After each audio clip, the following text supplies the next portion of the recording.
Hallelujah, praise the Lord. ஆண்டவராகிய இயேசு கிறிஸ்து நாமத்தினாலே உங்களை வாழ்த்துகிறேன். கர்த்தர் உங்களை ஆசீர்வதிப்பாராக. இன்றைய நாள் மெய்ப்பணி சத்தம் யாத்திராகமத்தின் புஸ்தகம் 20ஆம் அதிகாரம் 24ஆம் வசனம். மண்ணினாலே பலிபீடத்தை எனக்கு உண்டாக்கி அதன் மேல் உன் ஆடுகளையும் உன் மாடுகளையும் சர்வாங்க தகன பலியாகவும் சமாதான பலியாகவும் செலுத்துவாயாக. நான் என் நாமத்தை பிரஸ்தாபப்படுத்துகிற எந்த ஸ்தானத்திலும் உன்னிடத்தில் வந்து உன்னை ஆசீர்வதிப்பேன். ஆண்டவராகிய தேவன் கற்பனைகள் எல்லாம் கொடுத்துட்டு 10 கட்டளை எல்லாம் சொல்லிட்டு இன்னும் சில ஆலோசனைகள்லாம் ஆண்டு கொடுத்துட்டாரு.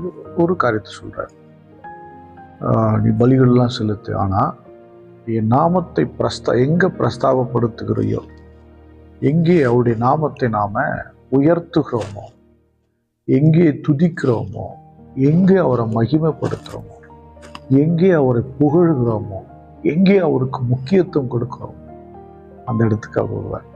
அதான் சொல்ல, என் நாமத்தை பிரஸ்தாபப்படுத்துகிற எந்த ஸ்தானத்திலும் உன்னிடத்தில் வந்து, எந்த இடமா இருந்தாலும் சரி அங்கே அவர் வருவார்.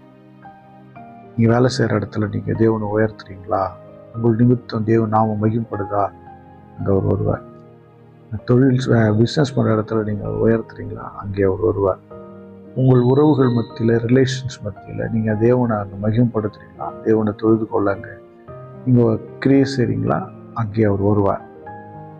ஆமாம், ஊழியத்தில் நீங்கள் எங்கெல்லாம் அவரை பிரஸ்தாபப்படுத்த நீங்கள் விரும்புகிறீங்களோ அங்கெல்லாம் அவர் வருவார். அவர் வந்துட்டு சும்மா போயிடுவாரா? சும்மா போக மாட்டார். சொல்கிறார், நான் உங்களை ஆசீர்வதிப்பேன். உன்னை என்ன பண்ணுவேன்? ஆசீர்வதிப்பேன். அந்த ஸ்தானத்தில் வந்து நான் வந்து உங்களை ஆசீர்வதிப்பேன்.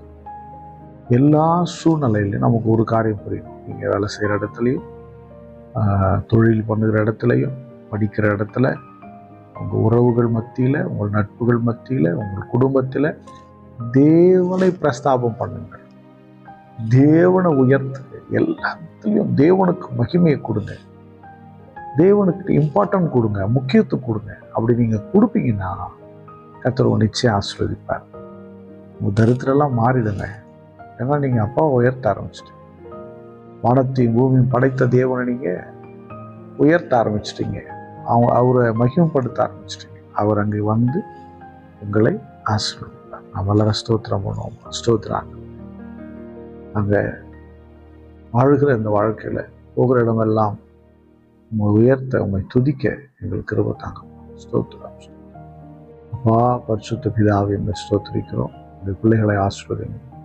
இந்த பிள்ளைகள் எங்கெல்லாம் போகிறார்கள் அங்கெல்லாம் நீங்கள் கூடவே இருந்து ஆசீர்வதி. அங்கெல்லாம் உடைய நாம அங்கே மகிமைப்படட்டும். ஆண்டவரே ஸ்தோத்திரப்பா, எங்கெல்லாம் உங்களை உயர்த்தி கனப்படுத்துகிறாங்க அந்த இடத்துல உடைய பிள்ளைகளை ஆசீர்வதிங்க. அதே இடத்துல அவங்களை உயர்த்துங்க, கனப்படுத்துங்க. இந்த கரத்தில் ஒப்பு கொடுக்கிறேன். இயேசு கிறிஸ்து நாமத்தினால் ஜெபிக்கிறேன். ஜீவனுள்ள நல்ல பிதா. ஆமென். God bless you. Bye-bye.